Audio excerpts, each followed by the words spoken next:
I want to thank everybody for joining us. If you joined on early, you were able to kind of use the interactive map there to kind of show where everybody was located. So we have some people from the western part of the U.S., Midwest to the eastern side. So it's kind of neat to see where we're getting people to attend our Dairy Goat webinar series. So this is our third one of the year. We will have another one upcoming in April. So if you're able to attend, I'll send out more details on that. But today we're going to focus on forages for milking dairy goats. My name is Jennifer Bentley, and I work with ISU Extension and Outreach as a dairy field specialist here in Northeast Iowa. And today I'm joined by my colleagues. You'll notice on the call that are going to help give the presentation as well as help facilitate questions. So I have with me Fred Hall, who's our Northwest Iowa Dairy Field Specialist. And then I also have Dr. Gail Carpenter. She's our State Extension Dairy Field Specialist. Those two are going to be the ones presenting the forage for milking dairy goats here today. And then my colleague, Larry Tranel, who's a dairy field specialist in Northeast and Southeast Iowa, is going to be on the call here helping to facilitate questions. So as we get started here, just a reminder to keep your phones or computers on mute as the presentations are going through. That'll help the presentation mode here. This is being recorded, so once we get done with the presentation here today, we will get it edited and then uploaded to our YouTube channel. So I'll do a follow-up email to the email listing here. And so you'll have an archive of this webinar, as well as ability to watch the other webinars that we've had in the past as well. So with that, Fred, I think I'm going to let you take it away and talk about forages for the milking dairy goat. Thank you for that introduction, Jen. I appreciate it. And I'll remind everybody that if you get tough questions, they're going to be addressed by Dr. Gail Carpenter. We appreciate her assistance on this. And I'll address the elephant in the room. I know I am wearing the wrong color today, but Michigan State's playing Kansas State in the NCAA tournament. And so I have to support my favorite alma mater. So. That's okay. I got John Lawrence on the program so you can see it. Oh. Today, several months ago, Gail and I wrote an article for the American Dairyman, and it got a lot of traction. And so we're kind of reproducing that in a webinar format. As parochial as it sounds, one of the first things we have to do is discuss what forage is. And then we kind of go through the list, those remaining four. Is it palatable to goats? Will it meet the nutritional needs at that point in production? And Larry and I are kind of numbers guys, so this next one's really important. Is it economical to feed? Will it give us the most margin? And then finally, is it available in the area? For definitions here, pasture, goats are very active foragers. They have a small mouth, a narrow muzzle, split upper lips, all enable them to pick off small leaves, flowers, fruits, and the plant parts that they deem as the tastiest. Now, fortunately, that often is also the most nutritious. Because they're natural browsers, given the opportunity, goats will select over 60% of their daily diet from brush and woody perennials. Moving on to the hay side of forage, alfalfa hay is the most popular for feeding goats, and it has more protein, vitamins, and minerals than grass hays. This is especially important for early pregnancy does. On average, hay has much higher protein, ranging from 15 to 21%, depending upon when the alfalfa was cut, and grass hay usually falls into that 10 to 12% protein. And finally, silage, especially high moisture corn silage, can be used and substitution of dry ground corn in diets for dairy goats. It can be used in the formulation of diets because it improves dry matter digestibility. Other silage commonly used is haylage. It's simply forage that is baled at a higher percent moisture than dry hay, and then it's stored in the absence of oxygen.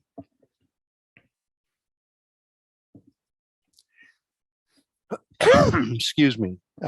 Jen, this is kind of your time to set these questions in motion. Sure, we got a couple poll questions that we wanted to ask the group. I guess I have one first question is for our audience here today, just to get an idea of those that are milking dairy goats. What is your range of number of dairy goats that you manage? So if you see the poll there, you can go ahead and select your range there. Looks like a lot of you are already typing in, so that's good.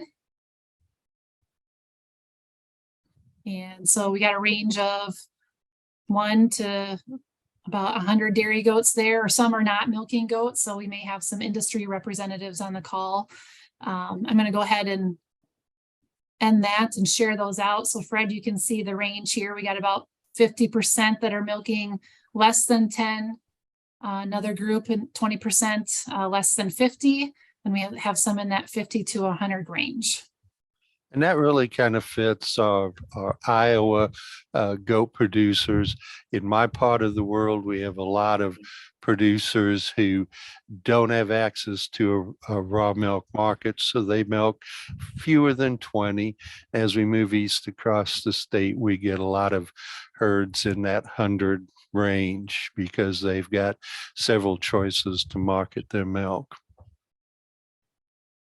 Yeah, so Fred, the next question I have up here is the different varieties or forages that people are feeding. So you have your choices there of alfalfa hay, grass hay, baleage, or corn silage. So we'll let our audience respond here and see what types of forages are being fed.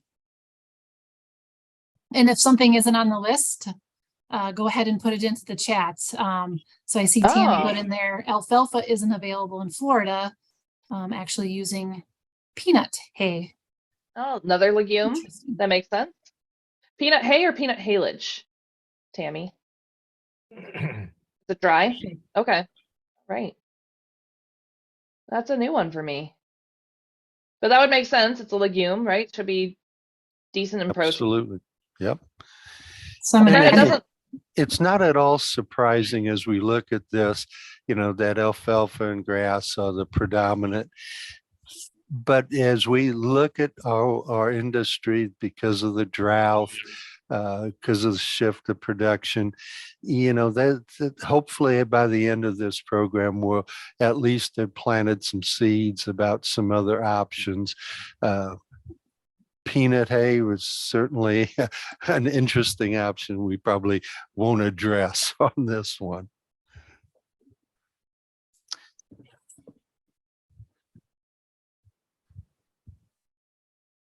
Okay. Do you want to go ahead and close that out? And we'll just, because I can't move forward until you close it out. It should be closed, right? Fred, you can just X out of it. Okay, there we go. Okay, now where I want to go first is, the negative energy balance is similar to that of viewed in dairy cows. Goats lose weight in early lactation as milk production increases and start to regain when dry matter reaches a maximum intake there in that 8 to 12 weeks postpartum. And where this is really important is we all have the goal to having a high producing herd. And as we see more production, we start seeing this energy curve become more and more important. You look at the blue line, that's the energy that's needed for milk production and maintenance. Energy needed for milk production is highest when milk production reaches the peak. At the same time, the energy taken in through food, or the purple line, cannot cover the energy requirement for production. And then the black line shows the decrease in body energy stores as they move through the lactation. So it becomes kind of a goal that we have enough feed of the high quality that we can move that goat forward in our lactation without losing a tremendous amount of weight. This is kind of the same graph, but different. We really talk about the 5 periods of dairy doe production. This is from Langston University. To increase doe productivity, producers have to pay attention to the lactation curves of does in their herds. And that information we can collect either through one of our testing groups or by keeping diligent records. Generally, milk yield peaks 6 to 9 weeks after kidding, and feed intake does not peak until after that. So does are usually in a state of negative energy balance in early to mid lactation. Therefore, body reserves, fat and protein, have to be used to make up this energy deficit. The animal's nutrient intake will not meet her demands until production has decreased 60 to 80% off of the peak. During the first month of lactation, goats often lose over 2 pounds of fat or adipose each week to support the milk production. And into that second month and third month, they can lose about 1 pound each week. So it's important that we identify the feeds and the needs of these does. Now, I know this doesn't fit, but it really doesn't fit anywhere in the presentation, but I want to talk about the most important nutrient that is available to ruminants, and we often take it for granted, and that's clean, fresh water. Goats will refuse contaminated water unless they're forced to drink it. And if they're forced to drink it, for instance, contaminated with feces in the water, it serves as a sort of infection for coccidia and other parasites, as well as other illness. Water consumption is 3 times what dry matter intake is. In the winter, we need to be reminded that we need to take the chill off of it, keeping it out of the wind, or keeping it in a warmer section of the barn. And in the summertime, think about that glass of water that's been sitting on the picnic table, getting beat on by the sun. It's not very appealing to us. It certainly is not very appealing to the dairy goat. I think that's a really important point, Fred, and one that gets missed a lot.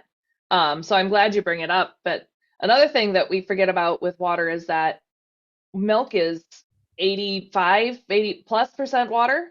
And so that's a requirement for milk production, but also the more water a ruminant, a goat, a cow, whatever, the more water they consume, the more their feed intake goes up. So to make sure that we're getting the most feed intake and getting all of the energy we can out of that feed, that water consumption is incredibly important. And correct me if I'm wrong, but it's not only intake goes up, but efficiency goes up at the same time. Yep. So, the cheapest thing we can do is make sure our producing herd has quality water all the time. Absolutely. Okay. We know, we've already started the discussion. We know that forages produce or provide energy and protein, but it's more than that. A big one is rumen fill. And that's defined as the total amount of liquid and dry matter in the rumen. It's related to dry matter intake, ration composition, digestibility, and the rate of passage of ingested feed. Then we talk about rumen health. And we've got to remember that part of a healthy rumen is the fact forages provide fiber in the ration, which enhances proper digestion, and that's true in all ruminants.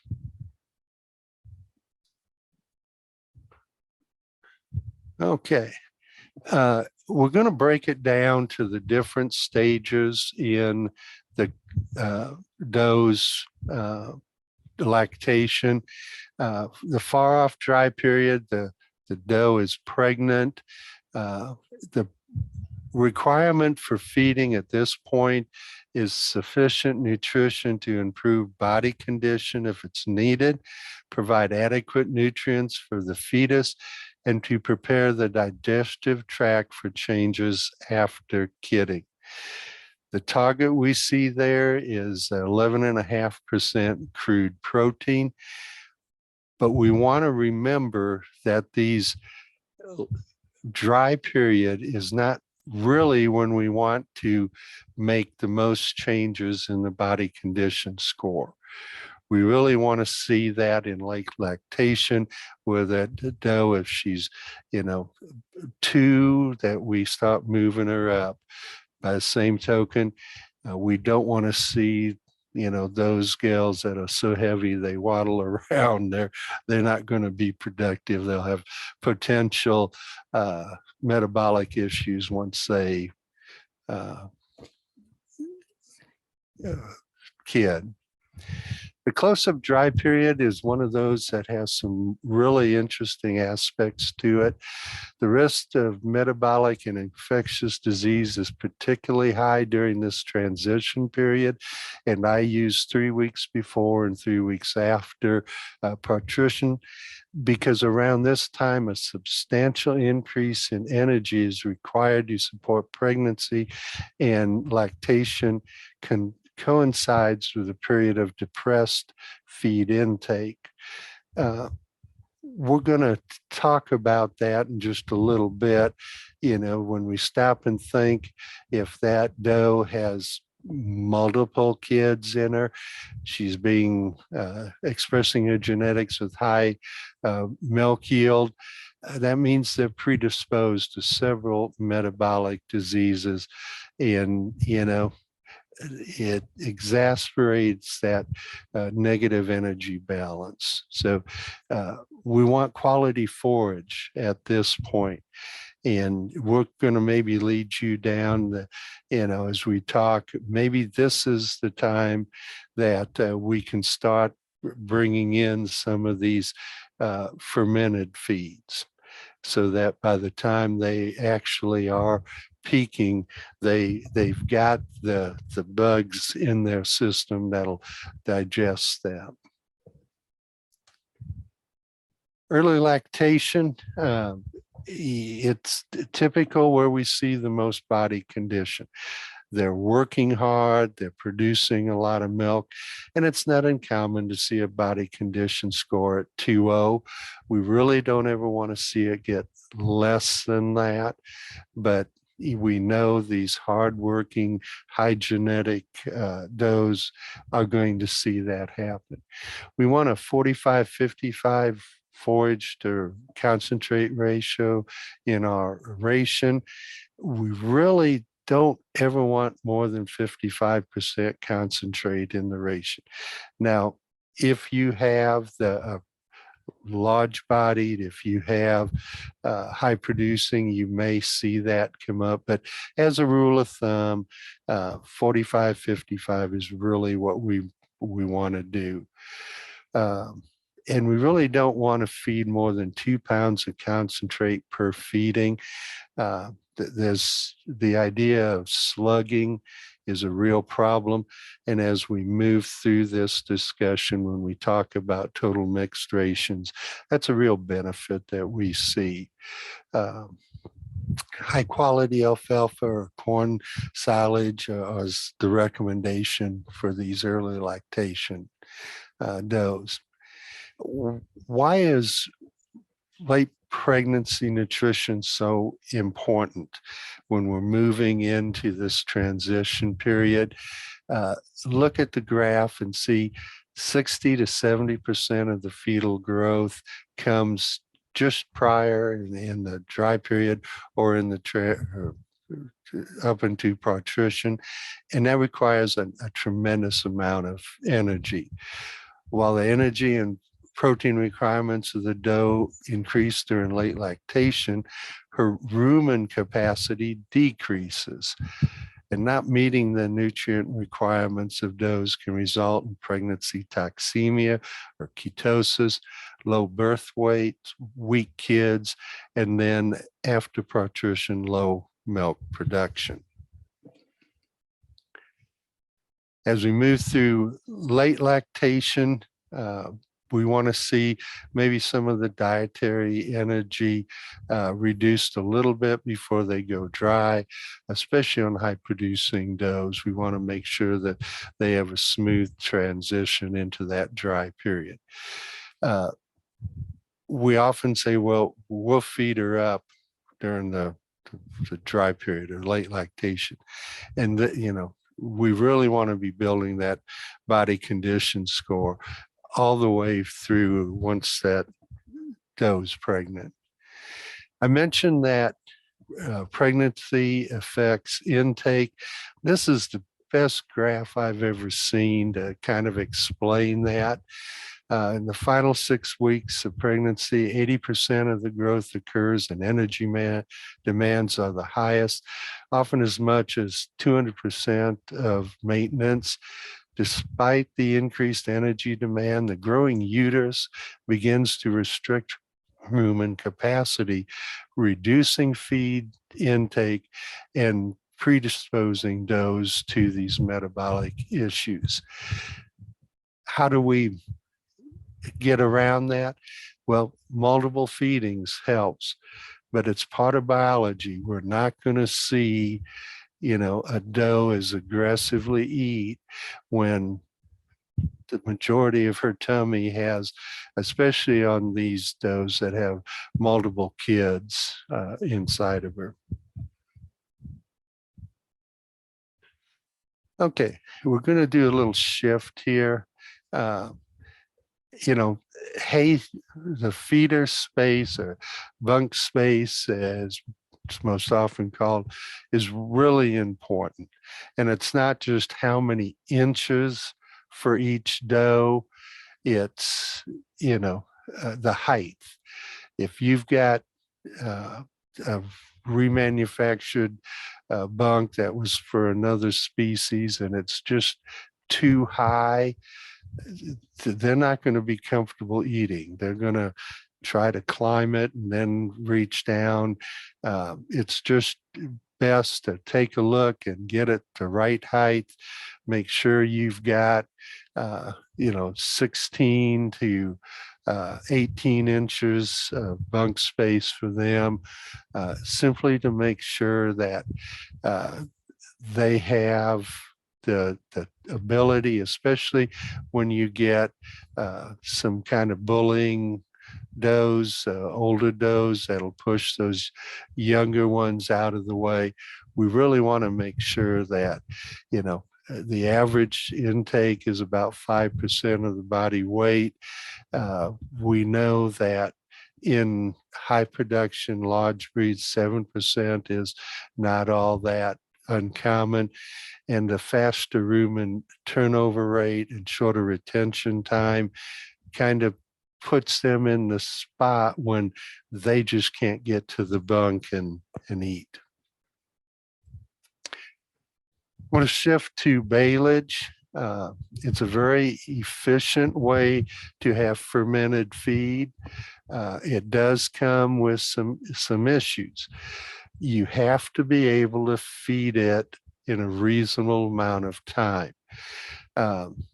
If it doesn't get changed out or consumed every day, You've got to make sure that it's available 24 hours a day and that it's fed fast enough that the silage doesn't mold on you.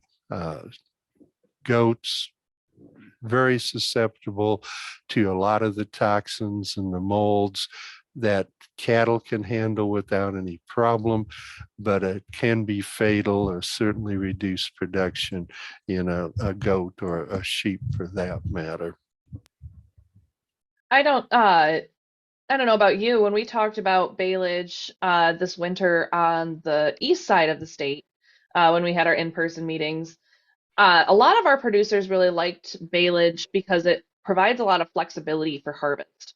So in different parts of the US, North America, the world, we see a lot of variation in is it gonna rain? Is it not gonna rain? You gotta pick the right day to cut, and then hopefully the forecast holds out. And the nice thing, baleage does have its challenges, but we see a lot of producers that really like feeding it because it does provide on the harvest side a lot of additional flexibility. So it does have some benefits as well, but yeah, I just really want to reiterate what you're saying there, Fred, that you have to make sure if you're feeding it that you're feeding it right. Otherwise, you're not doing yourself any favors. One of the producers said they use the smaller round bale, and they wrap, and then it goes in a tube, a silage tube. Yep. And you stop and think about that. That's really probably as flexible system as there can be out there. Once you have the cement poured to put a bunk here, a big pile up or a silo, you've got an investment. But you can buy a bag, you can use a round baler, and you can make 100 bales or 10,000. Yeah. So it really makes sense there. Well, and that's a common theme we're going to see when we talk about these ensiled feeds, the ability, how fast you can feed them.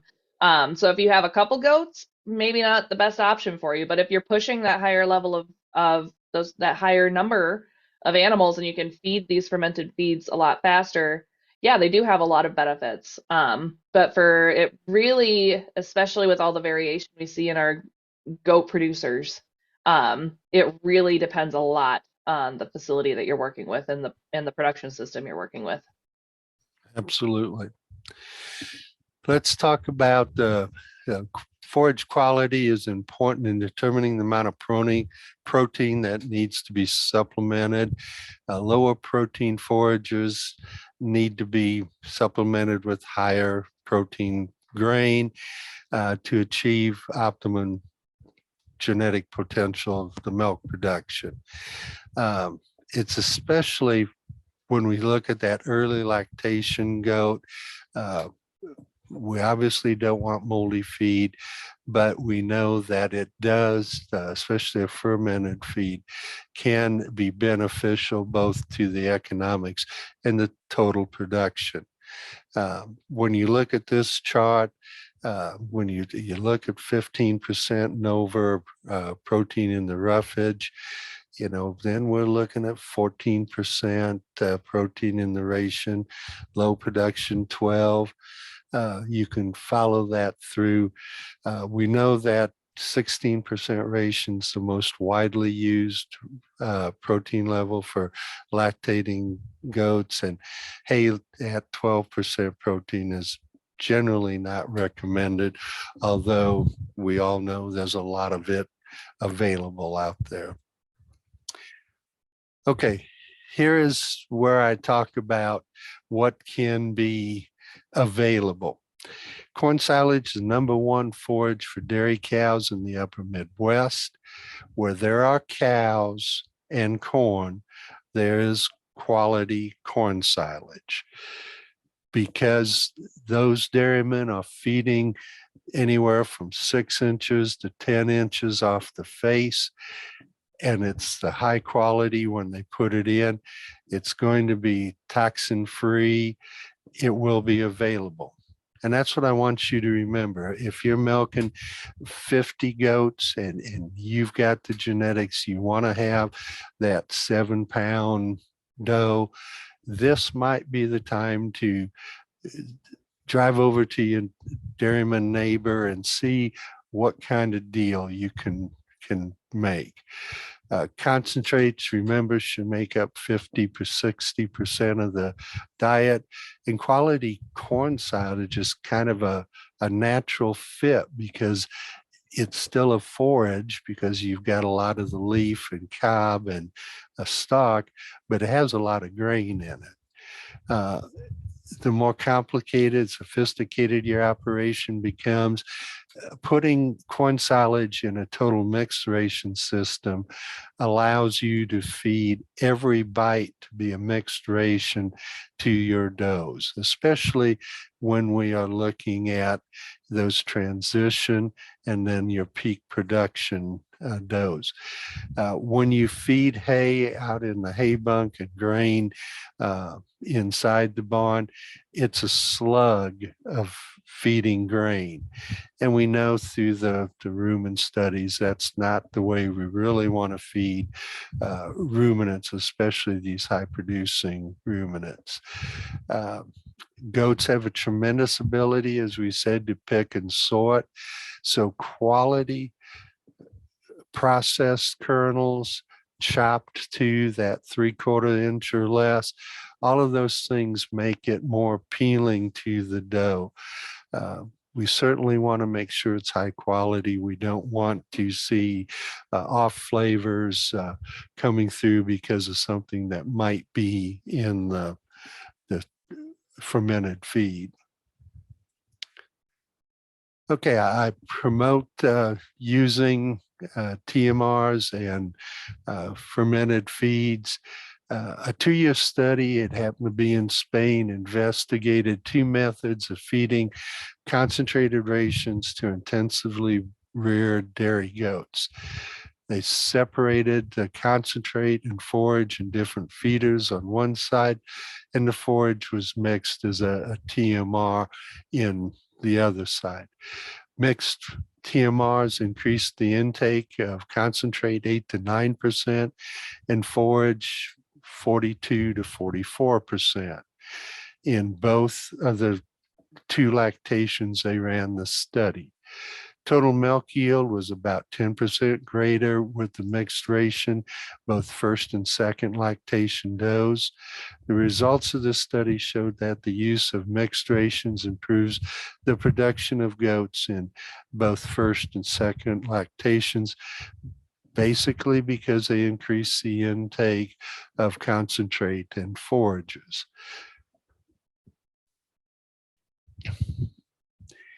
This is 10 days old, not quite 10 days old, to kind of give you a feel of some economics here. We had some West Coast people in March 21, California, premium hay was $4.25. We look in Texas, it was right around $400. Wisconsin, because of availability, didn't quite hit that 200 mark, but prices have been going up. And when we are feeding dairy animals, we certainly want to have every mouthful be the most dense nutrient package that we can put in. So how do you find the cheapest nutrients that your doughs will produce on? Is it $325 a ton hay or $50 silage? You know, there's no right answer here. If you don't have access to silage, then you need to be thinking, you know, when can I buy quality hay cheaper than we can right now? I just saw $502 a ton alfalfa hay run through the hay market in our part of the world. And I'm just pretty certain I've never owned a cow that could make that pay for itself, but you know, it's out there. When we look at over time, persistent drought through the Western and Great Plains overlays with cattle producing areas. And this is important because they buy a tremendous amount of hay. So as we look at, the curves that we've seen, alfalfa obviously is worth more. It's been higher. Grass hay hasn't seen quite the steep increase, but it's still went up. Even with the last 45 days when we've seen some prices decline, it's still a lot higher than it has traditionally been. So it's important that, you know what the prices are going to be as we look down the road. And, maybe that hay barn full of hay is a pretty good investment if we suspect that, next year we won't have any more hay than we had this year in the marketplace. And finally, a nutritionist is the cheapest investment you can make for your dairy. Having the right nutrient package in every mouthful of feed is important. But if you have the interest, this calculator and ration balancer is as good as they come. Play with it. If you got questions, something doesn't seem to be working, this is something you can give your extension person a call, give Gail a call, and we'll see if we can make that, make sense to you. Now, we intentionally made the presentation a little shorter than some of ours because we're hoping we get just a raft of questions. So Gail, are you ready? I'm ready. One of the things I also want to talk about, and I think you can probably pull up your contact slide if you want, Fred. One of the things I want to talk about as we move into questions is that something I like to say is that all forages can be useful as long as they aren't toxic, right? So they really need to be free of molds, free of toxins. Quality forage is important when we talk about freedom from those toxins, right? But even our lower quality forages, when we're talking about digestibility or lower protein levels, those can still be really useful in ruminant rations because of what you talked about at the beginning of there with the 5 stages of dough production. So we can really be targeted if you have forage available that's not as high quality, but you have a chance to use it. You can target those to your late lactation doughs or your dry doughs to really use those to avoid those increases in body condition. So there's a lot of opportunities to use all sorts of different types of rations in dairy production systems, whether they are, your rocket fuel that you want to give to your fresh doughs or your less digestible stuff that you want to give to your later lactation or dry doughs. Gail, I would put one more piece of information out there. It's been a few years ago. I was working with a dairy herd feeding reed canary grass hay. And, reed canary grass hay is not known for being the most dense nutrient package, but it was well fertilized and it was so much better than what I was anticipating. I'd tell everybody on today, the first thing you need to do is test your forage. Yep. Whether it's alfalfa, whether it's Timothy grass, whatever, first test it. That way you know when you're a nutritionist or when you balance your ration, you know what to expect. You know what dense package it is there. And even if you're not working with a nutritionist, maybe you're one of those smaller 1 to 10 goat dairies. It's pretty easy to go out and take a sample, put it in a Ziploc bag. Any of the commercial laboratories, your Dairylands, your Rock Rivers, any of those are going to allow you to just print off a sheet off their website and ship it up to them. So if you want to start playing with that a little bit yourself and you're not at a level where you can afford to pay a nutritionist to do it, it's pretty accessible to start kind of doing some of that stuff on your own. Not seeing any more questions, Gail or Fred. So again, appreciate you being on, and thanks for all the good questions to our audience, and hopefully we see you again next month. Take care. Thanks. Thanks, everybody.